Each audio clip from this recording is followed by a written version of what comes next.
This video is on solving a system of linear equations by graphing. A system of equations just means two or more equations. And in this course, we're only going to deal right now with systems of linear equations, equations of lines.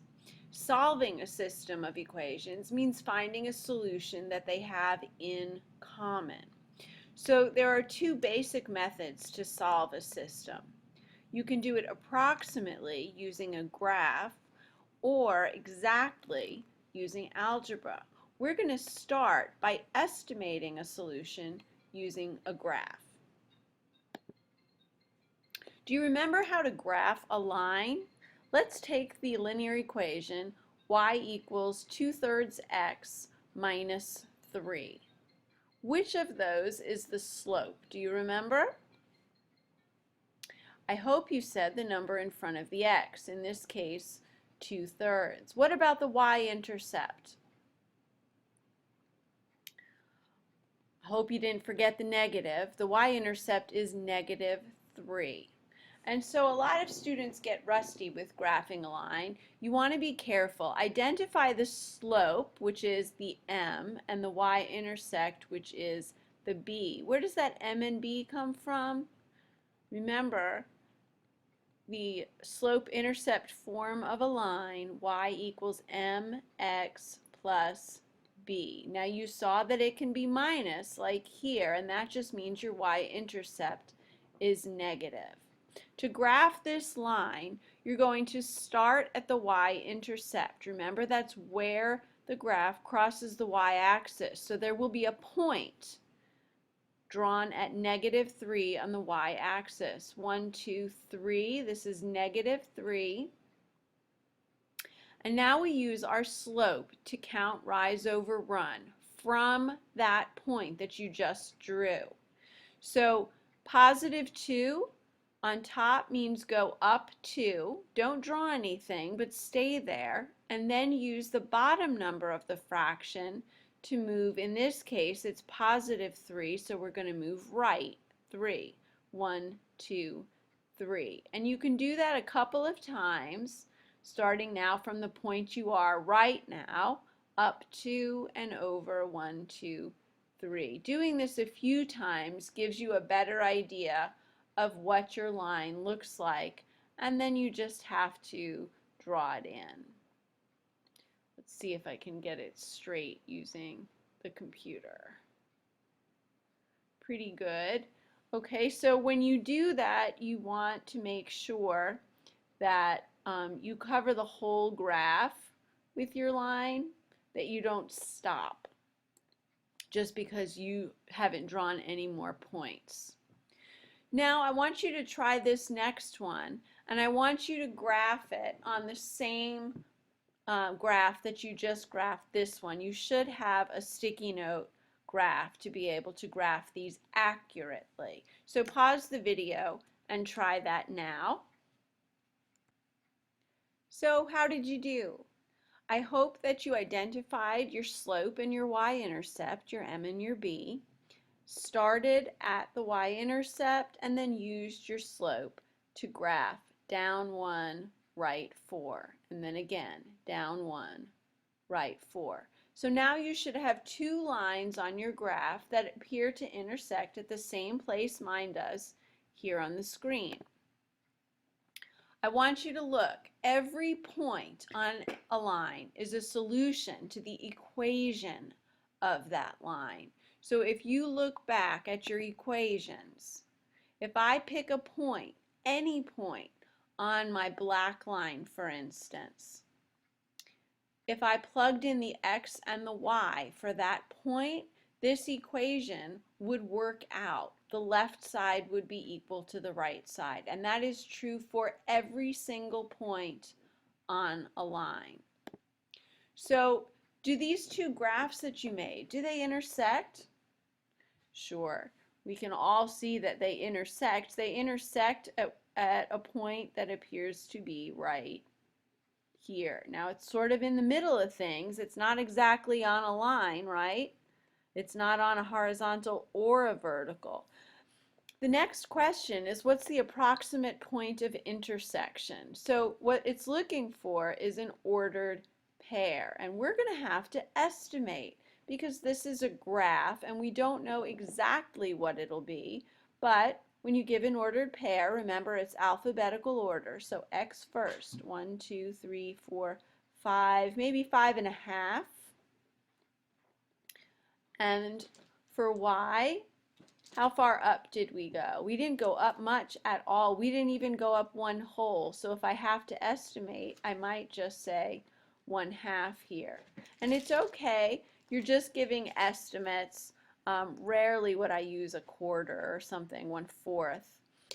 But using a half is reasonable.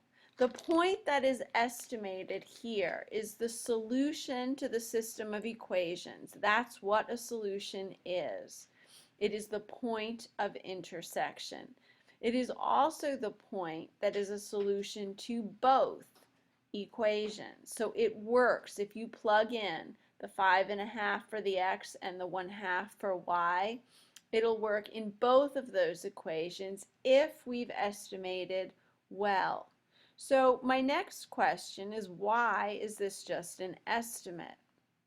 Well, we don't really know that it's exactly 5.5 to the right from the origin. It could be 5 3/4. It could be 5.4. We just don't know. We're estimating. And so a graph provides just that, an estimate. I want you to pause the video and give the estimated solution to each of the graphed system of equations below. So you should have an ordered pair that is the solution for number 1, number 2, and number 3. How did you do? I hope you didn't get your x's and y's mixed up. This is hard to read in number 1, but it appears to be, an estimate would be -3, 2. I wonder if you knew what to do with number 2. These lines don't intersect. They appear to be parallel. And so we would say no solution if the lines are parallel. Because remember, the solution to a system is where the two graphs intersect, and if they don't intersect, there is no solution. And in number 3, it appears to be 3, -2. Now, even though that seems pretty accurate, remember that graphs are estimates. What if it was 3.1? Would your eyes be able to notice that? There are some special terms here. The first graph is called consistent. And that's because there is a solution. Whatever it is, if there's a solution, it's called consistent. And the same thing is true for graph number 3. But in graph number 2, we call that inconsistent because there's no solution. And so these are words that you'll need to know and be able to identify from a graph. If you can graph a straight line, you can solve a system of equations graphically. The process is easy. You just graph the two lines and you look for the point where they intersect, cross. What if you graph the lines and they turn out to be the same line? We call this a dependent system of equations. In this case, you have these two equations that appear to be different. But if you take the second equation and you rearrange it, you follow the math rules to solve for y so that y is by itself on the left side of the equal sign, you will find that when you do that, multiply 3 to everything to get rid of the fraction, you get 9x plus y equals 36. And then when you minus 9y to both sides, look what you have. You have exactly the same equation that you have here. And so look how this turned into the same equation. And that's why if you graph this line and you graph this line, it ends up being the same thing. So two separate lines, but on top of each other, basically. And we call that dependent. It means the same line. They share every point of intersection. So here's the summary, and you'll need to recognize these. You'll notice there's only three choices. Either the two lines intersect once, as in case 1, they don't intersect at all, as in case 2, or they intersect at every single point because they are the same line, as in case 3. And so when it's the same line, we call them dependent, and you can see that here. Everything else is independent, the opposite of dependent, independent. When there is no solution, when they're parallel, we call that inconsistent. Everything else is the opposite of inconsistent, which is consistent. So I know it's a little bit confusing, but basically dependent means all points in common. It's the same line. Inconsistent means that there is parallel lines or no solution.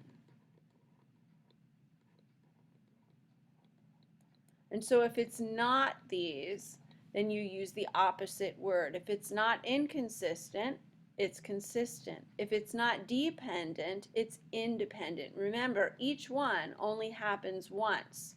So if you can memorize where those words do occur, then you can always use the opposite for the others.